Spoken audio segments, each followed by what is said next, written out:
សួស្តីអ្នកទាំងអស់គ្នាស្វាគមន៍មកកាន់អារ៉ាយសម្រាយរឿងថ្ងៃនេះដែរខ្ញុំនឹងលើកយករឿងបរទេសមួយមកសម្រាយជូនអ្នកទាំងអស់គ្នាបានស្ដាប់និងទុកជាការកម្សាន្តដែលរឿងរបស់យើងនៅថ្ងៃនេះដែរមានចំណងជើងថា Pepper Plan ឬក៏យើងអាចប្រែជាភាសាខ្មែរបានថាយន្តហោះក្រដាសដែលដំណើរសាច់រឿងរបស់យើងគឺនិយាយអំពីក្មេងប្រុសម្នាក់ដែលយកឈ្នះលើគ្រប់ឧបសគ្គដើម្បីដេញតាមក្តីស្រមៃរបស់គាត់ក្នុងការក្លាយជាជើងឯកធ្វើយន្តហោះក្រដាសនៅលើពិភពលោករឿងបានចាប់ផ្ដើមឡើងនៅក្នុងទីក្រុងជនបទតូចមួយនៅប្រទេសអូស្ត្រាលីយើងឃើញក្មេងប្រុសម្នាក់ដែលគាត់កំពុងរៀបចំសម្ភារៈដើម្បីទៅសាលារៀនហើយគាត់មានឈ្មោះថា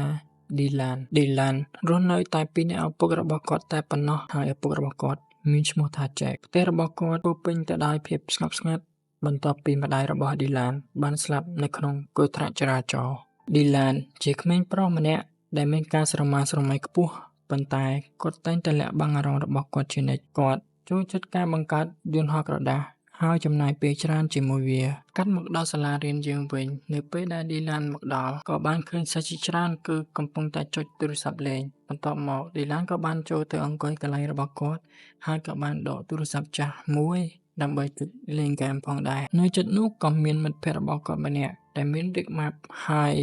ក្មេងប្រុសម្នាក់នោះមានឈ្មោះថា Kevin ពេលនោះ Kevin ក៏បាននិយាយទៅកាន់ Dylan ថាមើលទៅទូរស័ព្ទរបស់គាត់ហ្នឹងគឺហួសសម័យហើយហេតុអ្វីក៏គាត់នៅតែប្រើទូរស័ព្ទបែបនេះទៀតអញ្ចឹងមានថាកន្លែងហ្នឹង Kevin គាត់ចង់សើចចំអកទៅលើ Dylan ដែលពួកគាត់ទាំងអស់គ្នាក្នុងថ្នាក់ហ្នឹងគឺប្រើទូរស័ព្ទ touch screen ណាប៉ុន្តែនៅពេលដែល Dylan គឺគាត់ដកទូរស័ព្ទ N.7 ប្រភេទ Nokia មកពេលនោះដែរ Dylan ក៏គាត់មានអារម្មណ៍ថាខ្មាស់អៀនបន្តិចដែរប៉ុន្តែគាត់ព្យាយាមមិនអើពើនឹងសម្ដីរបស់ Kevin ឡើយដោយសារតែទូរស័ព្ទរបស់គាត់ហ្នឹងគឺជាទូរស័ព្ទដែលម្ដាយរបស់គាត់បានបន្សល់ទុកឲ្យអញ្ចឹងវាមានអនុស្សាវរីយ៍ខ្លាំងមែនទែនសម្រាប់ Dylan មួយសន្ទុះក្រោយមកលោកគ្រូក៏បានដើរចូលមកដល់ហើយក៏ឃើញសកម្មភាពសិស្សទាំងអស់គ្នាគាត់ពិតជាហួសចិត្តខ្លាំងមែនទែនហើយគាត់ក៏បានយកអាម្រាមដៃរបស់គាត់ហ្នឹងដែលមានកញ្ចក់ហ្នឹងគឺយកទៅកោសនៅលើក្តារខៀនណាអ្នកនរគ្នាដើម្បីបង្កើតជាសំឡេងរំខានទៅដល់សិស្សទាំងអស់ដែលកំពុងតែលេងទូរស័ព្ទហ្នឹងបន្ទាប់មកលោកគ្រូក៏គាត់ចាប់ផ្ដើមដើរប្រមូលទូរស័ព្ទនិងឧបករណ៍លេងហ្គេមពីសិស្សទាំងអស់គ្នាព្រោះថាដោយសារដល់ម៉ោងរៀនហើយប៉ុន្តែនៅពេលដែលគាត់ដើរមកដល់តុរបស់ Kevin គឺថា Kevin គឺស្ដេចក្មេងតែម្ដងប្រដាប់លេងហ្គេមរបស់គេហ្នឹងគឺច្រើនខ្លាំងមែនតើអញ្ចឹងនៅពេលដែល Kevin គាត់ដកមកឲ្យលោកគ្រូហើយលោកគ្រូសួរថា Kevin នៅមានអីផ្សេងទៀតអត់ Kevin ក៏គាត់បានលូកទៅក្នុងកប៉ៅអាវកប៉ៅខោរបស់គាត់គឺច្រើនខ្លាំងមែនតើមានទាំងទូរស័ព្ទមានទាំងប្រាប់លេខហ្គេមអីចឹងទៅនៅពេលដែលលោកគ្រូគាត់វិញនឹងដើរចេញណាលោកគ្រូគាត់បានថាបើសិនជាមានអីទៅត្រូវឲ្យគាត់ទាំងអស់មកចាតែគាត់យកដៃគាត់ហ្នឹងយកទៅគោះអាសភៅរបស់ Kevin ណាមានណាឃើញ iPad មួយនៅនឹងបណ្ដោយនិយាយទៅ Kevin ហ្នឹងគឺក្បាលខូចខ្លាំងមែនតើអ្នកទាំងគ្នាហើយក៏ប្រកែកោដែរចាំមើលនេះទៀតចេញជាកម្មវិធីប្លែកៗមកទៀតហើយលោកគ្រូក៏គាត់បានចាប់ផ្ដើមណែនាំអំពីលោកគ្រូក្មេងម្នាក់ដែលគាត់មកពីតំបន់ផ្សេងទៅកាន់សិស្សទាំងអស់គ្នាឲ្យបានស្គាល់ផងដែរហើយគាត់ក៏ជាគ្រូផ្នែកវិទ្យាសាស្ត្រផងដែរដែលគាត់មានឈ្មោះថា Jethro ហើយលោកគ្រូក៏បានឲ្យសិស្សទាំងអស់គ្នាទៅកាន់ hall សិក្សានៅខាងក្រៅដើម្បីរៀនអំពីវគ្គសិក្សាខ្លីៗជាមួយនឹងលោកគ្រូ Jethro នៅពេលដែលមកដល់លោកគ្រូ Jethro គាត់បានណែនាំអំពីខ្លួនរបស់គាត់ហើយប្រាប់ថានៅថ្ងៃនេះដែរគឺយើងមករៀននិងសិក្សាអំពីការធ្វើយន្តហោះក្រដាសដ៏ល្អមួយលោកគ្រូ Jethro ក៏ចាប់ផ្ដើមចែកក្រដាសទៅកាន់សិស្សម្នាក់មួយសន្លឹកដើម្បីឲ្យពួកគេហ្នឹងធ្វើយន្តហោះក្រដាសតាមចំណង់ចំណូលចិត្តរបស់ពួកគេអញ្ចឹងហើយពេលនោះគឺ Dylan ក៏គាត់មានអារម្មណ៍ថាសប្បាយចិត្តខ្លាំងមែនទែនព្រោះវាត្រូវនឹងចំណង់ចំណូលចិត្តរបស់គាត់ផងដែរពេលនោះដែរលោកគ្រូ Jethro ក៏បានណែនាំសិស្សទាំងអស់គ្នាអំពីការធ្វើបទក្រដាសយន្តហោះនិងប្រាប់គន្លឹះមួយចំនួនដែលធ្វើឲ្យយន្តហោះក្រដាសរបស់ពួកគាត់ហ្នឹងកាន់តែល្អផងដែរបន្តមកទៀតលោកគ្រូ Jethro ក៏បានសួរសិស្សទាំងអស់គ្នាថាតើពួកគាត់អាចគប់យន្តហោះក្រដាសរបស់ពួកគាត់នឹងបានចម្ងាយប៉ុន្មានហើយសិស្សទាំងអស់គ្នាអ្នកខ្លះក៏បាននិយាយថា10ម៉ែត្រ20ម៉ែត្រអីចឹងទៅបន្តមកក៏មានសិស្សម្នាក់ទៀតក៏បាននិយាយថាគាត់គប់បានរហូតដល់50ម៉ែត្រអញ្ចឹងទៅលោកគ្រូ Jethro ក៏គាត់មានអារម្មណ៍ថាភ្ញាក់ផ្អើលខ្លាំងមែនទែនហើយគាត់ក៏បានលាន់មាត់ថានិយាយជាសពទៅបន្តមកទៀតគាត់ក៏បានរៀបរាប់អំពីកំណត់ត្រាយន្តហោះក្រដាសនៅលើពិភពលោកដែលហោះបានឆ្ងាយខ្លាំងដែលហោះបានចម្ងាយឆ្ងាយជាងគេហ្នឹងគឺមានចម្ងាយរហូតដល់ទៅ69.13ម៉ែត្រឯណោះ ជាឆ្ងាយខ្លាំងមែនទែនអ្នកទាំងអស់គ្នាសូម្បីខ្ញុំហ្នឹងបត់ហោះបានតែដល់3-4 ម៉ែត្រផងគ្រូក៏គាត់បានបន្តទៀតថាបើសិនជាចង់បានជើងឯករងហ្នឹងតតែគប់បានរហូតដល់25 ម៉ែត្រឯណោះហើយគាត់និយាយថាតគប់ឆ្លងពីអញ្ចឹងឯទៅដល់ក្រៅបានបន្តិចក្រោយមកលោកគ្រូក៏បានសួរថាតើអ្នកទាំងអស់គ្នាបានបត់យន្តហោះក្ដាស់ហើយនៅហើយក៏គាត់បានឲ្យសិស្សទាំងអស់គ្នាលើកយន្តហោះក្ដាស់របស់ពួកគាត់ឡើងអញ្ចឹងនៅពេលដែលសិស្សទាំងអស់គ្នាបានបត់ក្ដាស់ហើយហ្នឹងក៏គាត់ប្រាប់ថាយើងនឹងសាកល្បងគប់តើនរណាគេដែលបានចម្ងាយឆ្ងាយជាងគេលោកគ្រូក៏បានចាប់ផ្ដើមរកដើម្បីឲ្យកូនសិស្សទាំងអស់គ្នាហ្នឹងគប់យន្តហោះក្ដាស់ដំណើរគ្នាដើម្បីចង់ដឹងថាតើយន្តហោះក្ដាស់របស់នរណាគេដែលបានហោះបានល្អជាងគេនិងមានចម្ងាយឆ្ងាយបន្ទាប់មកយើងក៏ឃើញថាយន្តហោះក្ដាស់កូនសិស្សទាំងអស់ហ្នឹងគឺហោះបានជិតទេប៉ុន្តែក៏យើងឃើញមានយន្តហោះក្ដាស់មួយគឺហោះទៅ smooth ខ្លាំងមែនទែនមានតែហោះទៅស្រួលតែម្ដងហើយក៏យើងបានកាត់មកគឺឃើញថាវាគឺជាយន្តហោះរបស់ Dylan ដែលយន្តហោះរបស់គាត់រៀបនឹងបុកជាមួយនឹងទ្វារបន្ទប់ថ្នាក់ហើយប៉ុន្តែជាចៅដន្យឯអ្នកគ្រូក៏គាត់បានបើកទ្វារមកធ្វើឲ្យយន្តហោះរបស់ Dylan ហ្នឹងបន្តហោះទៅដល់ខាងក្រៅបង្កឲ្យមានភាពភ្ញាក់ផ្អើលខ្លាំងមែនទែនគឺពេញសាលារៀនតែម្ដងសិស្សព្រមទាំងលោកគ្រូអ្នកគ្រូក៏គាត់ដេញតាមមើលយន្តហោះរបស់ Dylan រហូតដល់ទីលានខាងក្រៅនៃសាលារៀនលោកគ្រូ Jethro បានសរសើរដល់យន្តហោះរបស់ Dylan ហើយក៏បានសួរឈ្មោះរបស់ Dylan ផងដែរបន្ទាប់មកគាត់ក៏បានសួរទៅកាន់ Dylan ថាតើចង់ចាប់អាជីពជាអ្នកគប់យន្តហោះនឹងអត់ Dylan ក៏បានតបទៅលោកគ្រូ Jethro វិញទាំងបែបលេងសើចថាបង្កើតយន្តហោះក្តារហ្នឹងមែនគ្រូដោយសារគិតថាលោកគ្រូ Jethro គាត់និយាយលេង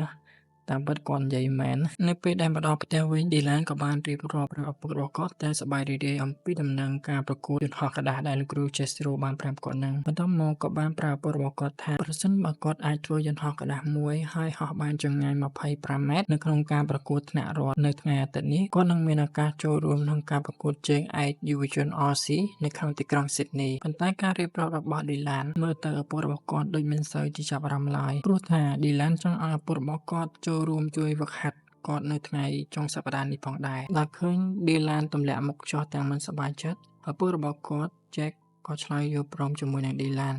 ហើយគាត់ក៏បានឲ្យ Dylan ហ្នឹងរៀបរាប់ប្រាប់គាត់ម្ដងទៀតអំពីដំណើរនៃការប្រកួតយន្តហោះក្តារហ្នឹងស្អែកឡើងនៅសាលារៀន Dylan ក៏ចាប់ផ្ដើមអនុវត្តនឹងការធ្វើយន្តហោះក្តារនិងការគប់ឲ្យបានចម្ងាយឆ្ងាយផងដែរដែលក្នុងនោះដែរគឺមានជំនួយពីលោកគ្រូរបស់គាត់ដែលគាត់មានឈ្មោះថា Hickenlooper ពេលដំបូងហ្នឹងគឺខ្ញុំអត់បានប្រាប់ឈ្មោះអ្នកនរគ្នាអំពីឈ្មោះលោកគ្រូ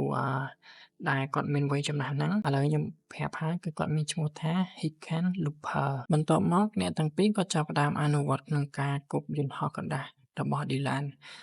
ក៏ព្យាយាមគប់យន្តហោះក្តារអស់ជាច្រើនប៉ុន្តែនៅតែមិនទទួលបានផលល្អឡើយហើយលោកគ្រូរបស់ Dylan ហ្នឹងក៏បានប្រាប់ទៅកាន់ Dylan ថាឲ្យរៀនប្រើខួរក្បាលខ្លះទៅកុំយកកំហិនហ្នឹងមកដោះស្រាយបញ្ហាពេកមើលទៅគាត់ហ្នឹងដូចខឹងដល់ហើយគប់មិនទៅមុខទេគប់បានតែ 3-4 ម៉ែត្រហ្នឹងមកចាត់តែម្ដងអាកូន Dylan ហ្នឹងហើយមួយសន្ទុះក្រោយមកក៏យើងបានឃើញ Kevin ក៏ដើរមកហើយគាត់ធ្វើមុខវត្ត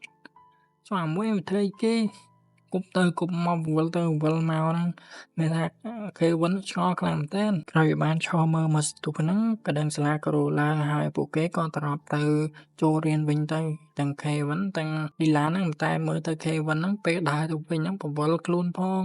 ធ្វើដៃគប់ផងធ្វើត្រាប់តាម Dylan ដែលគេវឹកហាត់ជាមួយគ្រូមិញនិយាយទៅក្មេង Kevin ហ្នឹងគឺកំពូលមនុស្សតែម្ដងអ្នកនរគ្នាហើយមកដល់ក្នុងថ្នាក់រៀនវិញហ្នឹង Kevin ក៏ចាប់ដើមឡើងឈរលើតុហើយក្តាប់ក្តារមួយគាត់ហ្នឹងក៏បានស្រែកប្រាប់អ្នកនរគ្នាថានេះគឺជារបៀបដែលខ្ញុំធ្វើក្តារមួយហោះបានចម្ងាយ25 ម៉ែត្រពីនិយាយហើយហ្នឹងគប់អាក្តារក្តាប់ហ្នឹងទៅលើ Dylan ក៏ចាប់ក្តារហ្នឹងគប់ទៅលើ Kevin វិញដែលទឹកមុខស្ងល់ថាគាត់បានធ្វើអីហងមកគប់គាត់អញ្ចឹងគប់ហើយក៏ស្រាប់តែ Kevin ហ្នឹងបាសជើងធ្លាក់លើតុនាំគ្នាសើចគិលតែម្ដងថ្នាក់និយាយទៅ Kevin ហ្នឹងគឺក្មេងបកាកោគេអ្នកគ្នាណាគេខ្លះជាតួអង្គ Kevin ហ្នឹងបកាញោមមិត្តភ័ក្តិហើយរឿងរបស់យើងក៏កាត់មកកាន់សាយឡា Dylan ហ្នឹងក៏គាត់បានចូលទៅក្នុងឃ្លាំងរបស់ពួកគាត់ហើយពលរបស់គាត់បានប្រាប់ថាឃ្លាំងអវ័នរបស់គាត់ហ្នឹងគឺមានរបស់មួយចំនួនដែលអាចឲ្យ Dylan ហ្នឹងធ្វើការស្រាវជ្រាវឬក៏យកទៅលេងបាន Dylan គាត់រកឃើញយន្តហោះបជាមួយនឹង Apollo មួយដើម្បីយកទៅបោះនៅខាងក្រៅទៅហើយនៅពេលដែល Dylan លេងយន្តហោះ ហោបជារបស់គាត់មួយទទួលមកក៏យើងបានឃើញហើយមកទៀតហើយគឺស្ដេចគោរបស់យើងអ្នកទាំងគ្នាពិតជាដឹងថាណាគេហើយមកដល់ហ្នឹងក៏បាននិយាយថាសប្បាយឌីឡានលេងរបស់ក្មេងៗអញ្ចឹងនិយាយមកទៅដូចខ្លួនឯងនឹងចាស់អញ្ចឹងខេវ៉ាន់នេះយ៉ាប់តែម្ដងតមកឌីឡានក៏គាត់បាននិយាយថាគាត់បានលេងរបស់ក្មេងលេងទេក៏កំពុងស្រាវជ្រាវពេលទៅខេវ៉ាន់ក៏រៀងភ្ញាក់ណាស់គេស្រាវជ្រាវអីគេហើយឌីឡានក៏គាត់បានតទៅវិញថាបើខេវ៉ាន់ឯហ្នឹងមកញ៉ៃខ្ញុំហ្នឹងទៅវិញទៅយ៉ាខ្ញុំទ្រាំបានដាក់ពីបេដៃឡើយឌីឡានគុំយូរដែរញ៉ៃតាំងនៅក្នុងរៀនឥឡូវមកដល់ផ្ទះទៀតហើយខេវ៉ាន់ក៏គាត់បានតទៅវិញថាអត់អីខ្ញុំសុំលេងដែរតមកខេវ៉ាន់ក៏គាត់បាននិយាយថាគាត់ចេះរៀបអាប៉ូឡូហ្នឹងចាំមើលឲ្យគាត់ជួយរៀបអត់ហើយឌីឡានក៏បានតទៅវិញថាអេល្អតែខ្ញុំកំពុងចេះរៀបផងហើយខេវ៉ាន់ហ្នឹងក៏គាត់ចាប់ដើមរៀបមូក្បាលមូកតុយហ្នឹងលឺសូតែផហ្នឹងគឺបាក់ស្លាប់អាប៉ូឡូអស់មួយជាងបាត់ហើយគាត់និយាយថាអាប៉ូឡូឲ្យចាស់ហើយឌីឡានណាហើយឌីឡានថាអីបាក់មកទេខេវ៉ាន់ហ្នឹងក៏បានសុំទោសទៅកាន់ឌីឡានបន្តមកសុំទោសហើយហ្នឹងយកដៃកាច់ស្លាប់អាប៉ូឡូស៊ូក្រាក់បាក់បានមើលខេវ៉ាន់វាទៅតមកសំទោសប្រមាឌីឡានថាមិនអីទេតែក្នុងចិត្តឌីឡានណាមិនដឹងគិតមិនទេថាពីបដៃឡើយបន្តមកខេវ៉ាន់ហ្នឹងក៏បានរៀបចំហើយក៏ចាប់ផ្ដើមបោះអាប៉ូឡូហ្នឹងឡើងទៅលើទៅហើយពួកគេក៏បានឈរមើលយ៉ាងសង្ហាហើយក៏បាននិយាយថាអូលុយមែនតើតបពីអាប៉ូឡូហោះទៅលើបានមិនតិចហ្នឹងក៏វាបានធ្លាក់ចុះមកក្រោមវិញហើយក៏វាបានបាញ់អាថៅអាតង់ទី2របស់វាដូចសុទ្ធតែភូចក៏បានដេញទៅលើឌីឡាននិងខេវ៉ាន់តែម្ដងហើយក៏ពីរអ្នកនោះភ័យរំនេះរត់ទៅតែម្ដងខេវ៉ាន់ក៏បានស្រែកថាអូឌីឡានរលឿនទូងាប់ឆ្លៃមកแล้วអើយនិយាយទៅខេវ៉ាន់នឹងសាម៉ានរីអាប៉ូឡូហើយនឹងអាប៉ូឡូដេញហោះបុកវិញទៀតតបបានក្រាបលើខ្សាច់ហ្នឹងអាប៉ូឡូហោះវីវហោះមកកណ្ដោយគេលើសូក្ពាកប៊ីគូតខេវ៉ាន់ហើយធ្វើឲ្យឌីឡានហ្នឹងភ័យជំនួសថាបុកគូតខេវ៉ាន់មិញនឹងតា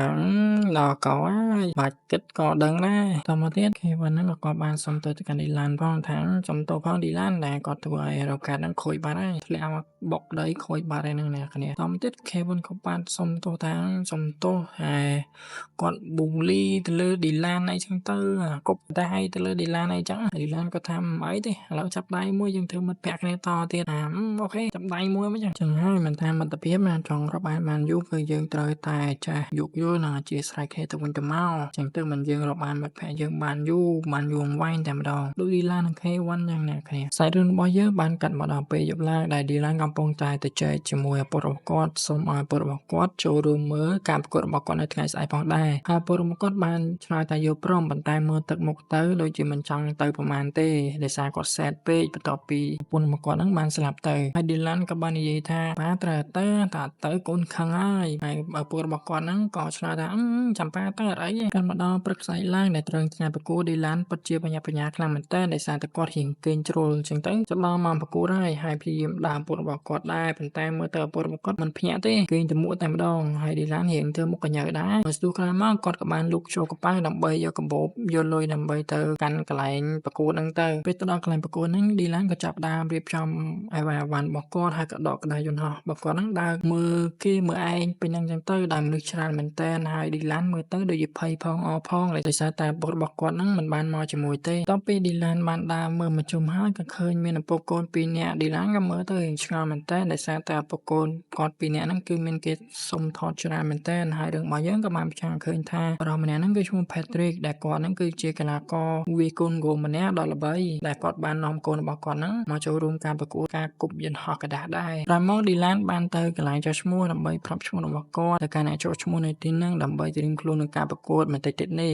ហើយរឿងក៏បានបង្ហាញឃើញក្មេងប្រុសម្នាក់ដែលគាត់មានឈ្មោះថា Jason Jones ដែលត្រូវជាកូនរបស់លោក Patrick អំបញ្ញមិញហ្នឹងចឹងអ្នកគ្នាចំណាំមុខ Jason ហើយទៅគឺថា Jason ហ្នឹងគឺគប់យន្តហោះកណ្ដាស់ខ្លាំងមែនតើអ្នកគ្នាគណៈកម្មការក៏ចាប់ផ្ដើមប្រកាសឈ្មោះអ្នកដែលត្រូវប្រកួតហ្នឹងឲ្យមកឈរលើទីលាននិងត្រៀមខ្លួនលក្ខណៈដើម្បីប្រកួតផងដែរហើយគាត់ក៏ចាប់ផ្ដើមនិយាយអំពីលក្ខខណ្ឌនៃការប្រកួតថ្ងៃហ្នឹងថាបើសិនបើមាននរណាម្នាក់គប់យន្តហោះកណ្ដាស់ហោះបានចម្ងាយលើសពី25ម៉ែត្រពួកគាត់នឹងមានសិទ្ធិចូលរួមការប្រកួតជើងឯកយន្តហោះកណ្ដាស់ខ្នាតតូចថ្នាក់ជាតិនៅក្នុងទីក្រុងស៊ីដនីតែម្ដងក្រោយពីបាននិយាយហើយគណៈកម្មការក៏ចាប់ផ្ដើមរាប់1 2 3ដើម្បី ដើម្បីឲ្យពួកគេគប់យន្តហោះក្តារទៅតែម្ដងហើយយើងមើលទៅនៅពេលដែលឌីឡានគប់ហ្នឹងគឺធម្មតាទេប៉ុន្តែក៏លេចទៅមើល Jason វិញគឺគប់ទាំងភាពជឿជាក់តែម្ដងអ្នកទាំងគ្នាគឺគប់មកទំហឹងហ្មងណាមើលទៅលយហ្មងហើយយើងក៏លេចមកមើលទស្សនវិជ្ជានៅពេលដែលយន្តហោះក្តារហ្នឹងហោះទាំងអស់ទៅគឺថាលយមែនតើដែលយន្តហោះក្តារមួយចំនួនហ្នឹងបានហោះបុកគ្នាធ្លាក់ទៅអ្នកខ្លះបាន5ម៉ែត្រអ្នកខ្លះបាន10ម៉ែត្រទៅប៉ុន្តែយើងឃើញសង្កេតឃើញថាមានយន្តហោះក្តារពីរហ្នឹងគឺហោះស្របគ្នាទៅលឿនមែនតើនិយាយទៅលយមែនតើអ្នកនរគ្នាហើយយន្តហោះពីរហ្នឹងគឺគ្មានរបស់នរណាគេផ្សេងទេក្រៅពីតួអង្គរបស់យើងនឹងឯងដែលយន្តហោះមានចុចពីរក្រហមហ្នឹងគឺជារបស់ Jason ហើយមួយទៀតគឺជារបស់ Dylan ដែលហោះស្របគ្នារហូតដល់ជិត30ម៉ែត្រឯណោះហើយគណៈកម្មការក៏ប្រកាសថាពួកគាត់ទាំងពីរនឹងបានជាប់ទៅកាន់ការប្រកួតបន្ទាប់នៅឯទីក្រុង Sydney នឹងឯងហើយអ្នកទាំងអស់គ្នានៅទីនោះក៏បានទៅដែរអបសាទរដល់ Dylan ហើយ Jason ផងដែរហើយ Dylan គឺពិតជាមានអារម្មណ៍ថាសប្បាយចិត្តខ្លាំងមែនតើហើយក៏លេចមកមើល Jason វិញគឺមុខអឿតែម្ដងអ្នកទាំងអស់គ្នានិយាយទៅ Jason ហ្នឹងគឺអឿខ្លាំងមែនតើក្រោយពីការប្រកួតហ្នឹង Dylan ក៏បានទៅ say hello ដាក់ Jason ទៅនឹងបានរាក់ទាក់គ្នាស្គាល់គ្នាจากពេលហ្នឹងទៅព្រោះ Dylan គិតថា Jason ហ្នឹងគឺជាគូប្រកួតមួយដ៏ខ្លាំងសម្រាប់គាត់ហើយមើលទៅនៅពេលដែលមកដល់ផ្ទះវិញហ្នឹងគឺមើលទៅទឹកមុខរបស់ Dylan ទៅគឺពិតជាមិនសប្បាយចិត្តខ្លាំងមែនតើដែលពលរដ្ឋគាត់ហ្នឹងមិនបានទៅជួបគាត់ចូលរួមការប្រកួតកាលពីព្រឹកមិញហើយពលរដ្ឋគាត់បានជ្រាបសួរ Dylan ថាតើមកពីណាពេលនោះដែរ Dylan ពិតជាមើលខ្លាំងមែនតើអ្នកទាំងគ្នាហើយក៏បានស្រ័យដល់ពួកគាត់ផងដែរថាគាត់ហ្នឹងទើបមកពីចូលរួមការប្រកួតយន្តហោះក្តារកាលពីព្រឹកមិញហ្នឹងហើយក៏បាននិយាយទៀតថាដោយសារតែដាស់បាយអត់ភ្ញាក់ណាព្រឹកមិញប៊ីឡើងឡានក្នុងអត់តនទៀតតមកគាត់ក៏បានដកក្តារមួយចេញពីកប៉ាល់របស់គាត់ហើយបានប្រាប់ពលរបស់គាត់ថាគាត់បានប្រកួតជាប់នៅក្នុងថ្នាក់រដ្ឋកាលពីព្រឹកមិញហើយហើយទឹកក្រោយហ្នឹងគឺតម្រូវតែប្រកួតនៅក្នុងទីក្រុង Sydney ទៅបាននិយាយហើយហ្នឹងក៏បោកអាក្តារហ្នឹងផាំងទៅលើតុទៅដើរទៅបាត់ពេលហ្នឹងដែរ Dylan គឺពិតជាខឹងពុករបស់គាត់ខ្លាំងមែនតើដែលពលរបស់គាត់ហ្នឹងគឺមិនបានខ្វល់ខ្វាយពីគាត់ឡើយហើយសាច់រឿងរបស់យើងបានកាត់មកដល់ពេលដែល Dylan គាត់កំពុងតែគេងពេលនោះណាក៏យើងមានឮសំឡេងក្មេងប្រុសម្នាក់ស្រែកហៅថាអូ Dylan អើយក្រោមក្ឡើងឌីទៅមួកមែហើយ Dylan ហ្នឹងបន្ទាប់ពីបានឮគេស្រែកហៅហ្នឹងគឺភ្ញាក់មកតែម្ដងទាំងមកមីមើពងដេកលក់ស្រួលផងមកដាស់គ្នាអីណាបន្ទាប់មក Dylan ក៏បានដើរចេញទៅដល់ហើយក៏បានឃើញអ្នកហៅគាត់ហ្នឹងគឺគ្មាននរណាទេក្រៅពី Kevin ដែលសារផ្ទះពួកគេទាំងពីរហ្នឹងគឺនៅជិតគ្នាហើយ Dylan ក៏បាននិយាយថាជុំមកហៅទៅអីពងដេកលក់ស្រួលផង Kevin ក៏គាត់តបវិញថាចេញមកនេះមកខ្ញុំពងជួយធ្វើយន្តហោះកតាដើម្បីឲ្យឯងហ្នឹងវឹកហាត់ទៅប្រកួតនៅទីក្រុង Sydney នឹងឯងហើយ Dylan ក៏គាត់បានអរគុណទៅកាន់ Kevin ទៅពួកគេទាំងពីរក៏ចាប់ផ្ដើមវឹកហាត់ជាមួយគ្នាបានមួយសន្ទុះធំដែរពេលនោះដែរឪពុករបស់គាត់បានចេញមកសម្លឹងមើល Dylan ហ្នឹងកំពុងតែវឹកហាត់គឺថា Dylan ប្រឹងប្រែងខ្លាំងមែនតើហើយយើងមើលតែទឹកមុខរបស់ Jack ទៅយើងដឹងហើយថាគាត់ពិតជាដឹងខំមែនតើតែគាត់ហ្នឹងមិនបានខ្វល់ខ្វាយពី Dylan ឡើយបន្ទាប់ពី Dylan គាត់វឹកហាត់ហើយហ្នឹងក៏បានចូលមកអង្គុយក្នុងបន្ទប់របស់គាត់វិញហើយឪពុករបស់គាត់ក៏បានបើកទ្វារចូលមកដែរក្នុងដៃរបស់គាត់ហ្នឹងគឺមានកាន់កតាសមួយដែល Dylan គាត់ប្រឡងជាប់កាលពីថ្ងៃមុនហ្នឹងគឺដំណើរឆ្ពោះទៅកាន់ទីក្រុង Sydney នឹងឯងហើយពលរដ្ឋគាត់បានអង្គុយនិយាយសុំទោស Dylan ផងដែរនិងបានកេះដៃលួងលោម Dylan អីចឹងណាគ្នាដើម្បីឲ្យកូនគាត់ហ្នឹងសប្បាយចិត្តឡើងវិញហើយគាត់ក៏បាននិយាយថាគាត់នឹងជួយ Dylan ទៅទីក្រុង Sydney ដើម្បីប្រកួតផងដែរហើយអ្នកទាំងពីរហ្នឹងក៏ត្រូវគ្នាវិញទៅហើយយើងបានកាត់មកដល់ទីក្រុង Sydney ដែលយើងបានឃើញស្ត្រីមានណាកំពុងតែស្វាគមន៍អ្នកទាំងអស់គ្នាដែលបានចូលរួមការប្រកួតប្រជែងយន្តហោះកតានៅក្នុងទីក្រុង Sydney នឹងឯងហើយគាត់ក៏បានណែនាំខ្លួនរបស់គាត់ហ្នឹងប្រាប់អ្នកទាំងអស់គ្នាបានស្គាល់ផងដែរដែលគាត់មានឈ្មោះថា Marian Prescott ហើយគាត់ក៏ជាម្ចាស់ជើងអាចរងក្នុងការប្រកួតយន្តហោះកតានៅក្នុងប្រទេសអូស្ត្រាលីកាលពីឆ្នាំ1985ផងដែរតមកគាត់បានបង្ហាញពីសមត្ថភាពរបស់គាត់ក្នុងការបត់យន្តហោះកតាដែលយន្តហោះកតាមួយហ្នឹងដែរគឺគាត់បានយកទៅប្រកួតក្នុងឆ្នាំ1999នៅក្នុងប្រទេសអូស្ត្រាលីហើយពេលនោះដែរក៏យើងមានឮសំឡេងក្មេងប្រុសម្នាក់ដែលបានសើចឡើងហើយក្មេងប្រុសម្នាក់ហ្នឹងគឺជា Jason នឹងឯងដែលគាត់អស់សំណើចទៅលើយន្តហោះកតារបស់អ្នកស្រី Marian ដែលគាត់ថាយន្តហោះកតារបស់អ្នកស្រី Marian ហ្នឹងគឺអាក្រក់ខ្លាំងមែនតើទើបធ្វើឲ្យគាត់អស់សំណើចហើយអ្នកទាំងអស់គ្នាក៏ចាប់ផ្ដើមប៊ូដាក់ Jason តែម្ដង Jason ហ្នឹងគឺមើលខ្លាំងមែនតើហើយទេអ្នកគ្នាតមកអ្នកស្រី Marian ហ្នឹងក៏មិនបានខ្វល់ពីសម្ដី Jason ឡើយហើយគាត់ក៏ចាប់ផ្ដើមណែនាំភ្ញៀវកិត្តិយសម្នាក់ឲ្យអ្នកទាំងអស់គ្នាបានស្គាល់ដែរដែលភ្ញៀវកិត្តិយសម្នាក់នោះគឺជាក្មេងស្រីម្នាក់ដែលមកពីប្រទេសជប៉ុនហើយនឹងមានឈ្មោះថា Kimi Moriyama ហើយ admin សំហៅគាត់ថា Kimi ទៅចប់តមកអ្នកស្រី Marian រៀនក៏បានបន្តទៀតថាគីមីគឺជាម្ចាស់ជើងឯកយន្តហោះកតានៅក្នុងប្រទេសជប៉ុននាពេលបច្ចុប្បន្ននេះហើយគីមីក៏បានអោនគោរពអ្នកស្រីម៉ារៀនទៅអ្នកស្រីម៉ារៀនក៏បានអោនគោរពគីមីវិញហើយគីមីក៏បានអោនគោរពទៅគាត់វិញគាត់ក៏អោនគោរពគីមីវិញផងដែរនិយាយទៅអោនគោរពគ្នាទៅវិញទៅមកមួយផ្លែទៅដើម្បីបង្កជាបរិយាកាសសប្បាយមែនទែនធ្វើឲ្យអ្នកទាំងគ្នាសើចកិលតែម្ដងនៅទីនោះតទៅពីគីមីបាននិយាយហើយហ្នឹងអ្នកស្រីម៉ារៀនក៏ចាប់ផ្ដើមបង្ហោះយន្តហោះកតារបស់គាត់ដែលគាត់បានបត់មិញហ្នឹងដើម្បីបង្ហាញអ្នកទាំងគ្នាបានមើលពេលនោះដែរអ្នកទាំងគ្នាពិតជាភ្ញាក់ផ្អើលខ្លាំងមែនទែនដែលយន្តហោះរបស់អ្នកស្រីម៉ារៀនហ្នឹងគឺហោះលយមែនទែនហោះតាមខ្យល់ណាគ្នាហោះទៅលើមេឃបាត់ឈឹងតែម្ដងពេលនោះយើងបានកាត់មកដល់កន្លែងទីលាននៃការប្រកួតវិញដែលអ្នកទាំងគ្នាហ្នឹងបានមកជុំគ្នាដើម្បីស្ដាប់អ្នកស្រីម៉ារៀននិយាយរៀបរាប់អំពីការប្រកួតនៅក្នុងថ្ងៃនេះអ្នកស្រីម៉ារៀនបានបន្តទៀតថាការប្រកួតនៅក្នុងថ្ងៃនេះគឺមាន2ដំណាក់កាលដែលដំណាក់កាលទី1គឺតម្រូវឲ្យពួកគេទាំងអស់គ្នាហ្នឹងគឺបត់ក្តារយន្តហោះដោយខ្លួនឯងដែលមានការកំណត់នីតិពីគាត់ផងដែរហើយដំណាក់កាលទី2គឺការគប់យកចម្ងាយបើសិនបើមាននរណាម្នាក់ដែលគប់យន្តហោះកតារបស់ពួកគេហ្នឹងក៏បានឆ្ងាយជាងគេគឺជាអ្នកឈ្នះហើយសម្រាប់អ្នកឈ្នះហ្នឹងគឺបានចូលរួមការប្រកួតជើងឯកយន្តហោះកតាកម្រិតពិភពលោកនៅឯទីក្រុងតូក្យូនៃប្រទេសជប៉ុនហើយអ្នកស្រីម៉ារៀនបានឲ្យពួកគេហ្នឹងបែងចែកជាក្រុមដើម្បីធ្វើការប្រកួតដែលយើងឃើញថាឌីឡាហ្នឹងគឺនៅក្រុមផ្សេងឯ Jason ហ្នឹងគឺនៅក្រុមផ្សេងហើយការប្រកួតក៏បានចាប់ផ្ដើមដែលយើងឃើញថាក្រុមរបស់ Jason ហ្នឹងគឺពួកគេទាំងអស់គ្នាគឺនាំគ្នាអង្គុយបត់ក្តារយន្តហោះប៉ុន្តែ Jason ហ្នឹងគឺលយមែនតើបានគឺឈប់បត់ក្តារយន្តហោះយ៉ាងសង្ហាតែម្ដងចំណែកឯឌីឡានវិញក៏ឈប់បត់ក្តារយន្តហោះផងដែរ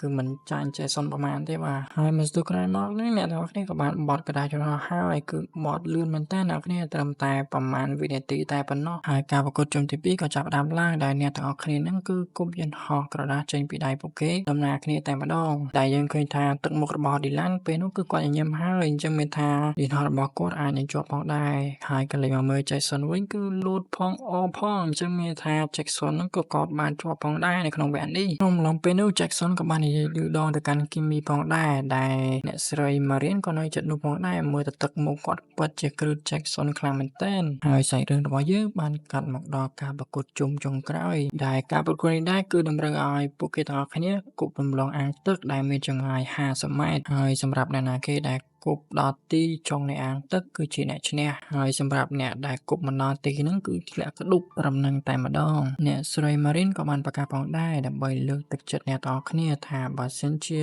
អ្នកឈ្នះថ្ងៃនេះនឹងបានធ្វើជាតំណាងនៃប្រទេសអូស្ត្រាលីដើម្បីចូលរួមក្នុងការប្រកួតជើងឯកពិភពលោកនៅឯប្រទេសជប៉ុនហើយការប្រកួតក៏បានចាប់ផ្ដើមដែលអ្នកទី1ហ្នឹងគឺគាត់បានគប់យន្តហោះរបស់គាត់ចេញទៅដែលយន្តហោះរបស់គាត់ហ្នឹងគឺហោះលយខ្លាំងមែនទែនហោះស្របតាមផ្ទៃទឹកធ្វើឲ្យអ្នកមើលនៅទីនោះទះដៃអបអរសាទរឲ្យយន្តហោះរបស់គាត់ច្រើនមែនទែនប៉ុន្តែយន្តហោះរបស់គាត់ហោះបានតែពាក់កណ្ដាលទេស្រាប់តែវាឆ្វែងមកជុំដាំក្បាលចូលទឹកតែម្ដងពេលនោះដែរគាត់ពិតជាសែកខ្លាំងមែនទែនណាគាត់នឹងគឺត្រូវបានធ្លាក់បាត់ទៅហើយដោយសារតែវាអត់ទាន់ដល់ទីទេហើយអ្នកទី2ក៏បានចាប់ផ្ដើមគប់យន្តហោះរបស់គាត់យ៉ាងលយតែម្ដងប៉ុន្តែហោះបានតែមិនតិចហ្នឹងគឺធ្លាក់ដាំក្បាលចូលទឹកដូចគ្នាអញ្ចឹងមើលថាគាត់ក៏បានធ្លាក់នៅក្នុងវគ្គនេះផងដែរចូលមកដល់អ្នកទី3វិញគឺគាត់បានត្រៀមគប់យន្តហោះរបស់គាត់ហើយប៉ុន្តែពេលនោះគឺដោយតាមយន្តហោះរបស់គាត់តែម្ដងធ្លាក់គ្រាំទៅឲ្យអ្នកនៅទីនោះសើចកិលតែម្ដងអញ្ចឹងមិនដឹងថាជាយន្តហោះរបស់គាត់ហ្នឹងធ្ងន់ប៉ុណ្ណាទេណាគ្នាគប់ដោយធ្លាក់ទឹកតែម្ដងកាន់មកដល់ក្មេងប្រុសម្នាក់ទៀតដែលគាត់បានគប់យន្តហោះរបស់គាត់ទៅគឺហោះស្អាតខ្លាំងមែនទែនហោះស្របតាមផ្ទៃទឹកហើយមកស្ទុះមកក៏វាបានហោះឡើងទៅខាងលើដែលរៀបនឹងឆ្លងអង្គនៃដបូលខាងលើហ្នឹងហើយប៉ុន្តែជាសំណាងក្រអីក៏បុកជាមួយនឹងដៃហ្នឹងធ្លាក់ចូលមកក្នុងទឹកទៅដែលធ្វើឲ្យគាត់ក៏បានធ្លាក់ចេញពីការប្រកួតមួយនេះដែរកាត់ចូលមកដល់ក្មេងប្រុសមុខឌឺសំដីលយគឺជា Jackson ដែលដល់វេនគាត់ហើយពេលនោះដែរ Jackson ក៏បានត្រៀមខ្លួននឹងការគប់ចេញទៅហើយការគប់របស់គាត់ហ្នឹងគឺមានភាពជឿជាក់ខ្លាំងមែនតើអ្នកនរមើលទៅមុខទៅដឹងហើយយន្តហោះកដារបស់ Jackson ហ្នឹងគឺហោះស្អាតមែនតើហោះតាមផ្ទៃទឹកមានទាំងចាក់រលកទេណាគ្នាមើលទៅពិតជាអស្ចារ្យខ្លាំងមែនតើហោះរហូតទៅដល់ទីតែម្ដងពេលនោះណាធ្វើឲ្យ Jackson សប្បាយចិត្តខ្លាំងមែនតើចាំមានថា Jackson គឺជាបេក្ខជនទី1ដែលបានជាប់ទៅការប្រកួតកម្រិតពិភពលោកហើយឪពុករបស់គាត់ Patrick ក៏សប្បាយចិត្តផងដែរចូលមកដល់តួអង្គរបស់យើងគឺដល់វេន Dylan ហើយដែល Dylan មុននឹងគប់ហ្នឹងក៏គាត់បានត្រួតពិនិត្យយន្តហោះរបស់គាត់ផងដែរថាលោភ្លេចចាក់សាំងអីចឹងធ្លាក់កដាលផ្លូវចូលទឹកអីចប់បណ្ដោយនៅពេលដែល Dylan គប់ចេញទៅយន្តហោះរបស់គាត់គឺហោះមិនចាញ់អ្នកផ្សេងប្រមាណទេដែលហោះទៅដល់បន្តិចហ្នឹងក៏បានហោះឡើងទៅខាងលើហើយក៏បានរៀបនឹងបុកជាមួយនឹងអាតពូលនឹងហើយប៉ុន្តែជាសំណាងល្អខ្លាំងមែនទែនដែលយន្តហោះរបស់គាត់នឹងហោះខ្ពស់បន្តិចដែលរំលងអាតពូឆ្អឹងដៃនឹងតែម្ដងហើយវាក៏បានឡើងក្បាលចុះវិញដែលហោះស្របតាមផ្ទៃទឹកធ្វើឲ្យអ្នកនៅទីនោះគឺពិតជាភ្ញាក់ផ្អើលខ្លាំងមែនទែនគឺយន្តហោះរបស់ឌីឡានហ្នឹងគឺវាហោះលយពេកណាអ្នកនរគ្នាប៉ុន្តែហោះចិត្តទៅដល់ទីហ្នឹងស្រាប់តែយន្តហោះរបស់ឌីឡានហ្នឹងគឺធ្លាក់ទឹកប្រងតែម្ដងពេលនោះគឺអ្នកទាំងអស់គ្នាព្រមទាំងឌីឡានហ្នឹងពិតជាភ័យខ្លាំងមែនទែនប៉ុន្តែនៅពេលនោះដែរយើងចាគិតឃើញថាយន្តហោះឌីឡានគឺនៅតែទៅមុខបន្តិចម្ដងទៅដល់តែក្បាលយន្តហោះរបស់គាត់ហ្នឹងគឺបានបុកអាថ្មកន្លែងទីហ្នឹងឬសូពើងធ្វើឲ្យអ្នកនៅទីនោះហៅឲ្យឌីឡានខ្លាំងមែនទែនហើយព្រមទាំងឌីឡានហ្នឹងគឺគាត់សប្បាយចិត្តខ្លាំងផងដែរដែលគាត់គឺបានជាប់នៅក្នុងវគ្គហ្នឹងហើយបន្តមកទៀតអ្នកស្រីម៉ារៀនក៏ចាប់ផ្ដើមប្រកាសតែម្ដងថាឌីឡាននិង Jackson គឺគេទាំងពីរនឹងបានធ្វើជាតំណាងនៃប្រទេសអូស្ត្រាលីដើម្បីទៅប្រកួតជើងឯកកម្រិតពិភពលោកនៅឯទីក្រុងតូក្យូនៃប្រទេសជប៉ុនហើយនៅពេលដែលគាត់ខំប្រឹងស្រែកខ្លាំងពេកហ្នឹងធ្វើឲ្យគាត់ដាច់ការធ្លាក់ទឹកប្រងតែម្ដងធ្វើឲ្យអ្នកនៅទីនោះសោចនិងព្រមទាំងលោតទឹកជាមួយគាត់ផងដែរហើយឌីឡានហ្នឹងក៏លោតជាមួយគេដែរប៉ុន្តែ Jackson វិញមើលទៅមុខរបស់គាត់ទៅគឺខ្លាំងតែណាលោតទៅគាត់មិនខ្វល់ហើយបន្ទាប់ពីការប្រកួតចប់ហ្នឹងឌីឡានក៏បានមកប្រាប់ពួកគាត់ទាំងសប្បាយចិត្តថាក៏បានប្រកួតជាប់នៅទីក្រុងស៊ីដនីហើយប៉ុន្តែការប្រកួតបន្ទាប់របស់គាត់ហ្នឹងគឺធ្វើនៅទីក្រុងតូក្យូនៃប្រទេសជប៉ុនប៉ុន្តែយើងក៏លេចទៅមើលទឹកមុខរបស់ឪពុកឌីឡានគឺចេះគឺមានអារម្មណ៍ថាដូចពលឹងពលះអត់នៅក្នុងខ្លួនទេណាអ្នកគ្នាហើយក៏បាននិយាយថាគ្រួសាររបស់យើងនឹងគឺគ្មានលទ្ធភាពនឹងការទៅប្រទេសជប៉ុនឡើយដោយសារពីបន្ទាប់ពីម្ដាយឌីឡានស្លាប់ទៅនឹងគឺចេះគាត់មិនបានប្រឹងធ្វើការដើម្បីរកលុយទេអញ្ចឹងហើយធ្វើឲ្យគាត់ទាំងពីរនឹងជីវភាពរបស់គាត់ពិតជាខ្វះខាតខ្លាំងមែនទែនហើយឌីឡានក៏បានតទៅវិញថាបើសិនបើយើងទៅដល់ផ្ទះវិញប៉ែឯងប្រឹងធ្វើការទៅហើយខ្ញុំចេញពីរៀនហ្នឹងខ្ញុំក៏ជួយរើចាយអីទៅឲ្យលោកបានលុយអញ្ចឹងណាដើម្បីកូនទៅប្រកួតនៅទីក្រុងតូក្យូប៉ុន្តែមើលទៅឪពុករបស់គាត់ហ្នឹងគេឆ្លើយថាប្រហែលជាអាចទេកូនប្រហែលជាអាចទេមើលទៅពេលនោះដែរធ្វើឲ្យឌីឡានរបស់យើងហ្នឹងគឺពិតជាខឹងខ្លាំងមែនទែនថានៅពេលដែលប៉ាមកដល់ទីក្រុងស៊ីដនីហ្នឹងគឺមិនបានធ្វើមើលខ្ញុំប្រគួតអីទេនៅទៅក្នុងបន្ទប់នឹងឯងមិនដឹងសង្ងំធ្វើអីទេឥឡូវមើលនេះសំបីតែប្អួយនឹងក៏មិនបើកផងថ្ងៃចាំងគូតហើយឌីឡានក៏បាននិយាយថាប៉ាម៉ាក់បានស្លាប់ហើយប៉ាម៉ាក់មិនអាចត្រឡប់មកវិញបានទេពេលនោះដែរធ្វើឲ្យចេកនឹងគឺមានអារម្មណ៍ថាដូចខឹងផងអីផងធ្វើឲ្យគាត់មានអារម្មណ៍ថាអន្ទះអញណាគ្នាធ្វើឲ្យឪពុកពីរអ្នកកូនគេហ្នឹងគឺមើលមុខមិនត្រូវគ្នាទេពេលហ្នឹងដែរហើយចេកហ្នឹងក៏បានដើរចូលទៅក្នុងបន្ទប់ទឹកហើយយងចង់បោកអីមិនតែនឹកឃើញថាស្ថាគារគេបោកទៅអត់មានលុយសងគេទេឌីឡានក៏បានដើរចេញទៅខាងក្រៅផងដែរហើយក៏បានសម័យអនុស្សាវរីយ៍គាត់ជាមួយនឹងម៉ាក់របស់គាត់ផងដែរពេលនោះយើងមើលទៅពិតជាសែតខ្លាំងមែនតើហើយសាច់រឿងរបស់យើងនឹងបានកាន់មកដល់ពេលយប់ឡើងដែលពួកគេទាំងអស់គ្នាហ្នឹងគឺបានបែកផ្លូវទៅផ្ទះរៀងខ្លួនហើយដោយសារការប្រកួតបានចប់ហើយអញ្ចឹងហើយឌីឡានក៏បានដើរមកនិយាយរយៈជាមួយនឹងគីមីផងដែរនឹងលាគ្នាអីចឹងទៅប៉ុន្តែឌីឡានក៏បាននិយាយថាគាត់ចង់សុំអីដើម្បីតាក់ទងជាមួយនឹងគីមីបានដល់ពេលទៅគីមីថាគាត់មាន Skype តាហើយគីមីហ្នឹងក៏បានដកក្តាររៀបនឹងទៅសេឲ្យហើយហ្នឹងក៏ក្មេងប្រុសមុខឌឺសំបីលយយើងមកទៀតហើយគឺជាចេះសុនហ្នឹងឯងហើយឌីឡានក៏បាននិយាយថាអាហ្នឹងទៀតហើយទ្រាំបានលោហើយចេះសុនហ្នឹងក៏បាននិយាយទៅកាន់គីមីថាគាត់ហ្នឹងកំពុងតែរៀបចំទៅពលានយន្តហោះជាមួយប៉ារបស់គាត់ហើយគីមីហ្នឹងចង់ទៅមួយគាត់អត់ហើយដោយសារគីមីគាត់ត្រូវទៅពលានយន្តហោះតែអញ្ចឹងគាត់ក៏បានឆ្លើយយកព្រមទៅប៉ុន្តែគាត់ក៏បាននិយាយទៅកាន់ឌីឡានថាគាត់អត់ដឹងទេថាប៉ាហ្នឹងទៅពលានយន្តហោះដែរហើយគីមីក៏បានចាក់ចេញទៅជាមួយ Jackson ផងដែរនៅពេលនោះឌីឡានបាននិយាយថាអត់តន់ឲ្យ Skype ខ្ញុំផងទៅបានបន្ទាប់ពីគីមីចាក់ចេញទៅហ្នឹងក៏បានគប់យន្តហោះមួយមកកាន់ឌីឡានដែលហោះឆ្វែលឡើងលយផងដែរដែលឌីឡានក៏បានយកដៃទ្រទៅហើយនៅលើកណ្ដាលយន្តហោះនោះក៏បានសរសេរ Skype address ឲ្យមកកាន់ឌីឡានផងដែរក្រោយមករៀនរបស់យើងបានកាត់មកដល់សាលារៀនចាំមែនថាឌីឡានហ្នឹងក៏បានត្រឡប់មកផ្ទះវិញហើយមស្ទូក្រោយមក Kevin ក៏បានស្រាងគាត់ឌីឡានមកវិញហើយ Kevin ក៏បានសួរកាន់ឌីឡានថាមកចេះប្រកួតហ្នឹងឌីឡានក៏បាននិយាយថាគាត់បានប្រកួតជាប់ហើយនឹងបន្តដំណើរទៅប្រកួតរំដាប់ថ្នាក់ពិភពលោកទៀតនៅឯទីក្រុងតូក្យូហើយ Kevin ហ្នឹងឆ្ងល់ចុះទីក្រុងតូក្យូនៅណានៅប្រទេសចិនមែនឌីឡានរកប្រាប់ទេណាគ្រូរបស់គាត់ក៏បានកាត់ចង្វាក់ហើយក៏ចូលរួមត្រេកអរចំពោះឌីឡានផងដែរដែលប្រកួតជាប់យ៉ាងទៅហើយឌីឡានក៏មិនបានប្រាប់ដែរទីក្រុងតូក្យូហ្នឹងនៅណាយ៉ាប់មក Kevin ហ្នឹងដើម្បីទីក្រុងតូក្យូនៅណាក៏អត់ដឹងដែរហើយឌីឡានក៏បានជិះកង់ត្រឡប់ទៅផ្ទះវិញទៅដែលបានជិះកាបនឹងសួរសុខសត្វមន្ត្រីរបស់គាត់ផងដែរដល់ហងចឹងម៉ែចេះហោះចឹងហោះលយម៉ែទៅឌីឡានហ្នឹងចម្លែកដែរសួរសត្វមន្ត្រីចេះហោះអត់ អត់ចេះហោះដែរហើយឌីឡានពេលត្រឡប់ទៅវិញហ្នឹងក៏បានខល Skype ជាមួយនឹងគីមីទៅដែលគីមីបានឲ្យគាត់ការពារមុននោះហើយឌីឡានក៏បានសួរសុខទុក្ខគីមីអីហ្នឹងទៅសួរសុខសប្បាយអត់គីមីក៏បានឆ្លើយវិញសុខសប្បាយតើហើយអីចឹងទៅដល់ពេលហើយឌីឡានក៏បាននិយាយថាគាត់ចង់បង្កើតយន្តហោះกระดาษមួយមានស្លាបចេះបកដូចបាក់សីអីចឹងដល់ពេលទៅគីមីក៏គាត់ថាអត់អីចាំធ្វើតាមខ្ញុំមកចាំតែខ្ញុំបរៀនហើយគីមីក៏ថាចាំមុនដំបូងយើងបត់ចេះយើងបត់មកចេះ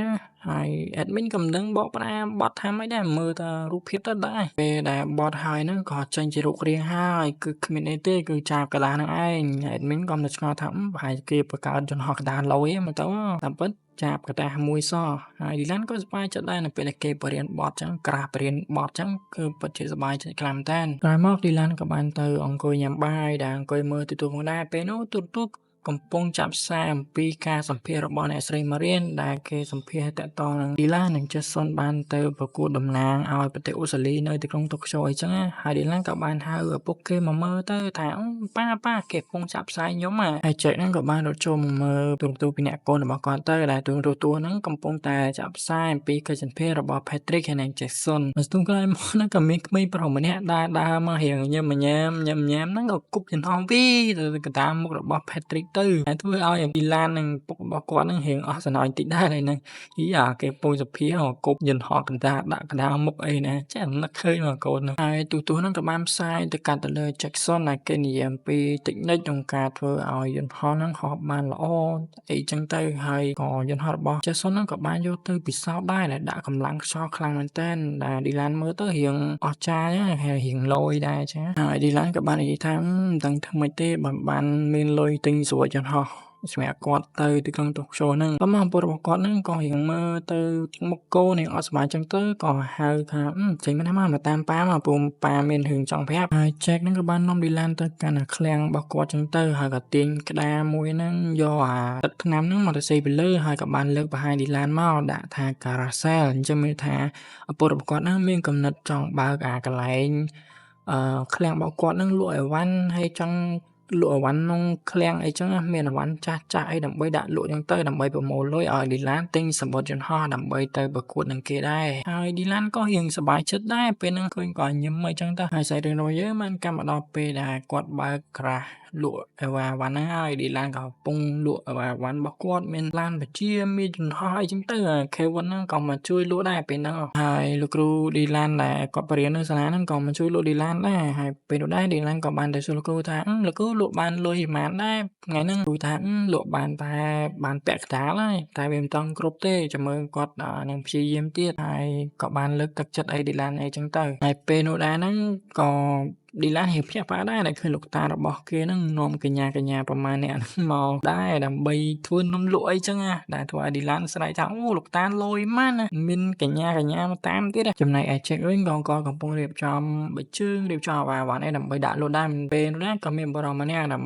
គាត់ចូលមកដល់គាត់រៀងចាប់អារម្មណ៍ទៅលើ piano ហើយគាត់ក៏បានសួរថា piano ហ្នឹងលក់អត់ពេលទៅ Jack ក៏ថាអត់លក់ទេបោះពុនខ្ញុំគាត់ទុកអីចឹងដោយសារតែ Jack ក៏មានអនុស្សាវរីយ៍ច្រើនមែនតើជាមួយប្រពន្ធរបស់គាត់ហើយដល់ពេលទៅបរិសម្នាក់ក៏បាននិយាយថាឥឡូវលក់អត់ខ្ញុំឲ្យ$1000ហើយបានដេញថ្លៃរហូតដល់ឲ្យថ្នាក់$3000ដល់ពេល Jack ថាអត់លក់ទេអញ្ចឹងអ្នកគ្នាគាត់រៀងនិយាយខ្លាំងដែរទៅកាន់បរិសម្នាក់នោះហើយបរិសម្នាក់ហ្នឹងក៏គាត់យល់ដែរក៏គាត់បានសុំទោសទៅគាត់ថាគាត់ចង់ទិញ piano ហ្នឹងដើម្បីឲ្យកូនស្រីរបស់គាត់ដែលកូនស្រីរបស់គាត់ហ្នឹងពិតជាចង់បានខ្លាំងមែនតើហើយនាងស្រឡាញ់អា piano អីចឹងដោយសារគាត់គិតថាកូនរបស់គាត់មានទេពកោសល្យខាងហ្នឹងអីចឹងទៅពេលនោះដែរ Dylan ក៏បានចូលមកមើលមុខឪពុករបស់គេទាំងអស់សង្ឃឹមចឹងទៅថានៅតែរំលឹកនៅតែនឹកម្ដាយរបស់គាត់អីវ៉ាន់អីចឹងទៅហើយបរិសម្នាក់នោះក៏បានចេញទៅតែមុននឹងគាត់ចេញទៅហ្នឹងក៏បានទុកលេខទូរស័ព្ទឲ្យទៅកាន់ Jack ដែរថាបើចង់ដូរចិត្តលក់វិញហ្នឹងឲ្យខលមកគាត់មកហើយ Dylan ក៏បានដើរចេញទៅនឹងកាន់អាកេសមួយជើងហ្នឹងទៅជួបលោកគ្រូរបស់គេដែលលោកគ្រូរបស់គាត់ហ្នឹងកំពុងរកលុយឲ្យ Dylan ហើយ Dylan ក៏បានសួរថា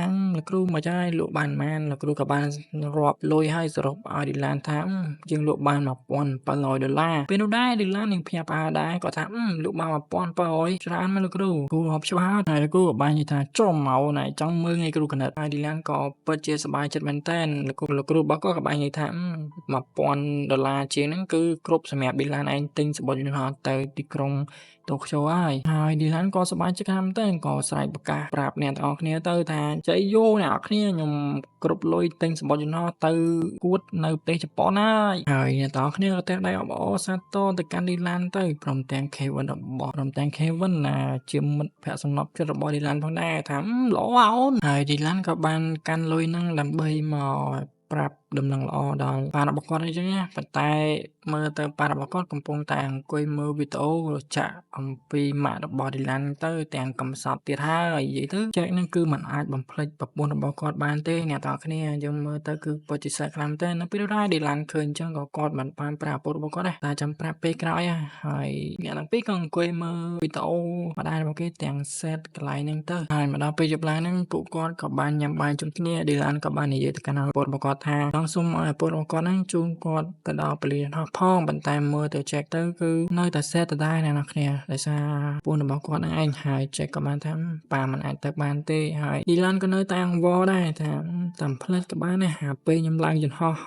យន្តហោះពងហោះហ្នឹងទៅផ្លេតក៏បានដែរហើយដល់ពេលឪពុករបស់គាត់នៅតែមិនមាត់មិនកនៅធ្វើមុខសេតដដែលទៅនឹងអីទេ project នេះកូនសុំមកជូនឡើងយន្តហោះហ្នឹងក៏មិនទៅដែរពេលញ៉ាំបាយរួចហ្នឹងក៏ Dylan បានចេញទៅខាងក្រៅនិងអង្គុយនិយាយលេងជាមួយលោកតារបស់គាត់ហើយលោកតារបស់គាត់ក៏បាននិយាយលងលោមនិងលើកទឹកចិត្តទៅកាន់ Dylan ផងដែរហើយគាត់បានឲ្យកាដូមួយទៅកាន់ Dylan ជាអាវយឺតដ៏ស្រស់ស្អាត Dylan ក៏រៀងសប្បាយចិត្តនិងធូរស្បើយបន្តិចដែរពេលហ្នឹងហើយ Siren Warrior បានកាត់មកឃើញយន្តហោះមួយដែលបានហោះចេញទៅនិងកាត់ចូលទៅក្នុងទីក្រុងតូក្យូផងដែរដែលឃើញ Dylan កំពុងតែមើលនិងអង្គុយគន់ទេសភាពនៅក្នុងទីក្រុងតូក្យូគឺពិតជាស្រស់ស្អាតខ្លាំងមែនទែនហើយ Dylan ហ្នឹងគឺមកតែម្នាក់ឯងទេអ្នកទាំងគ្នាពិតជាអាណិតខ្លាំងមែនទែនដោយសារតែលុយហ្នឹងគឺមានគ្រប់ទិញសំបុត្រតែ Dylan មួយអញ្ចឹងគាត់ត្រូវមកតែម្នាក់ឯងហ្នឹងហើយ Dylan ក៏បានដែរទៅជួបជាមួយនឹង Kimmy ទៅនិងសួរសុខ Kimmy ផងដែរបន្ទាប់មកក៏យើងបានកាត់ឃើញជាមួយនឹង Patrick ហើយនិង Jason ដែលពីរនាក់ហ្នឹងគឺជាពុកកូននឹងគ្នាណាតែគ្នាខ្ញុំបញ្ជាក់ម្ដងទៀតហើយ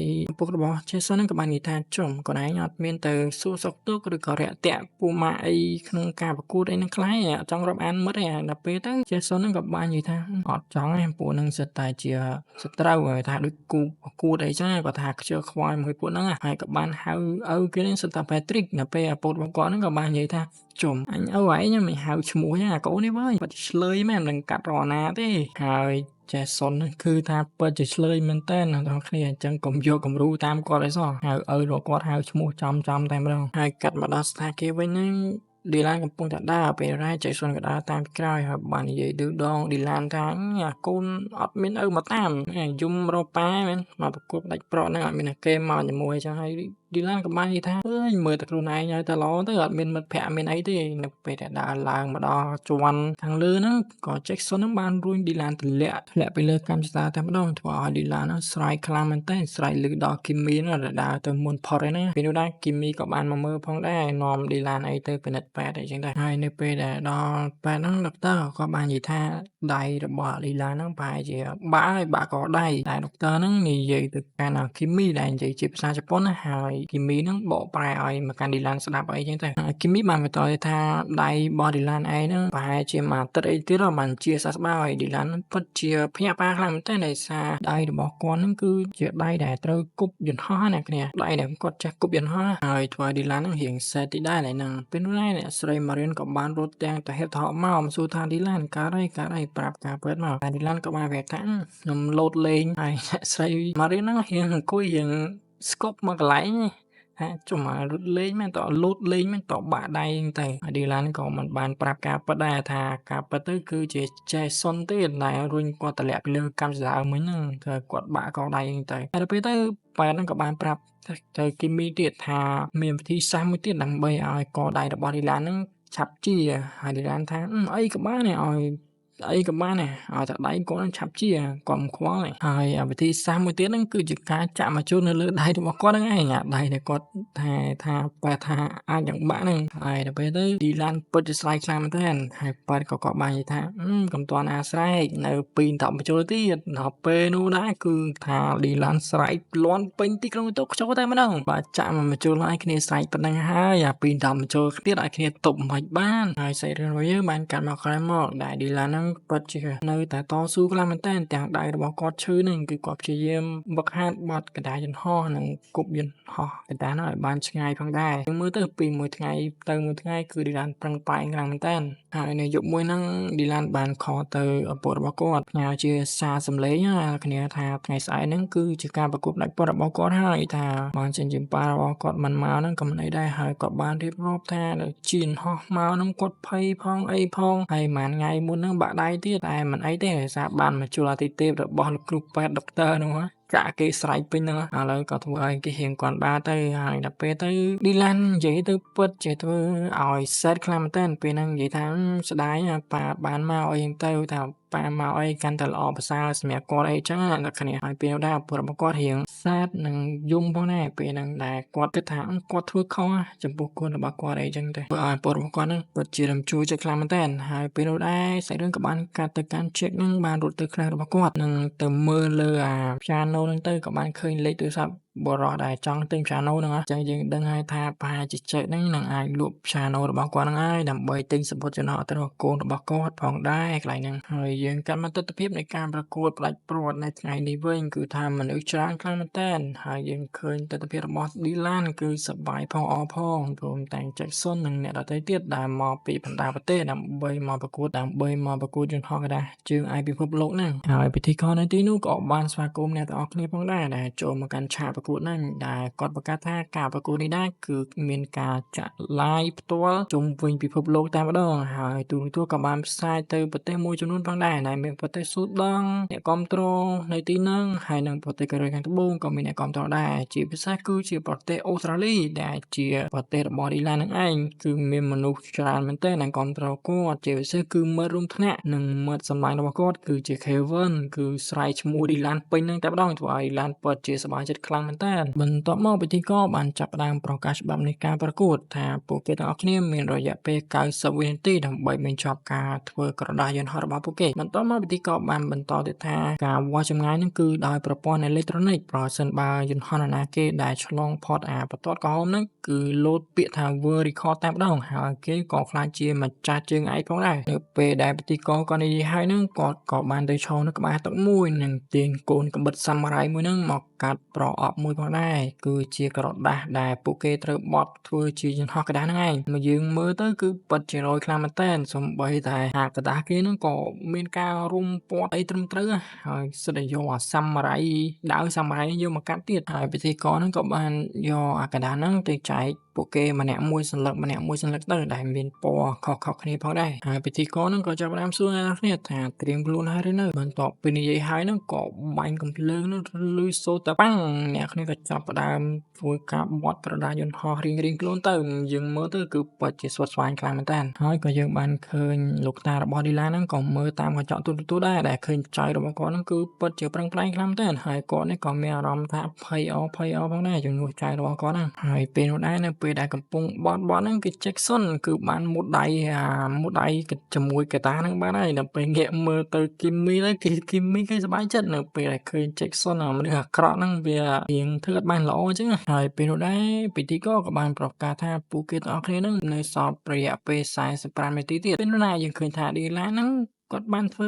យន្តហោះកណ្ដាលរបស់គាត់ហើយប៉ុន្តែគាត់ស្រាប់តែភ្លឹកសម័យទៅកាន់សត្វឥន្ទ្រីដែលគាត់បានជិះឃើញជារៀងរាល់ថ្ងៃហ្នឹងហើយគាត់ក៏ចាប់ផ្ដើមកែយន្តហោះកណ្ដាលរបស់គាត់ហ្នឹងវាបីដូចជាសត្វឥន្ទ្រីអញ្ចឹងយើងមើលទៅកន្លែងហ្នឹងគឺពិតជាព្រឺសម្បូរខ្លាំងមែនតើដែល Dylan ហ្នឹងសម័យបតាគាត់ធ្វើបតាហើយពេលនោះដែរពិធីករក៏ចាប់ផ្ដើមប្រាប់អ្នកទាំងគ្នាថានៅសល់10វិនាទីទៀតហើយក៏ចាប់ផ្ដើមរាប់ថយក្រោយតែម្ដងពេលនោះដែរ Kimmy ក៏បានធ្វើយន្តហោះកណ្ដាលរបស់គាត់ហើយដែរហើយក៏គាត់ងាកមើលទៅកាន់ Dylan ហ្នឹងគឺមានអារម្មណ៍ថាភ្ញាក់ផ្អើលខ្លាំងមែនទែនហើយក៏ញញឹមដាក់ Dylan ផងដែរដែល Dylan គាត់ធ្វើយន្តហោះតាមក្តីសម័យរបស់គាត់យន្តហោះកណ្ដាស់តាមក្តីសម័យរបស់គាត់ហ្នឹងគឺចាញ់ជារូបរាងហើយនៅពេលដែលពួកគេធ្វើហើយហ្នឹងក៏ម្នាក់ក៏ចាប់ផ្ដើមលើកក្តារយន្តហោះរបស់ពួកគាត់ឡើងគឺពិតជាលយខ្លាំងមែនតើពីប្រទេសមួយហ្នឹងគឺថាលយខ្លាំងមែនតើអ្នកទាំងគ្នាយើងមើលទៅអ្នកខ្លះមានរូបមិនចេះរូបមិនចោះadmin មិនដឹងរៀបរាប់ប្រាប់ថាយ៉ាងម៉េចទេអ្នកគ្នាអាចមើលខ្លួនឯងបានហើយពិធីករហ្នឹងក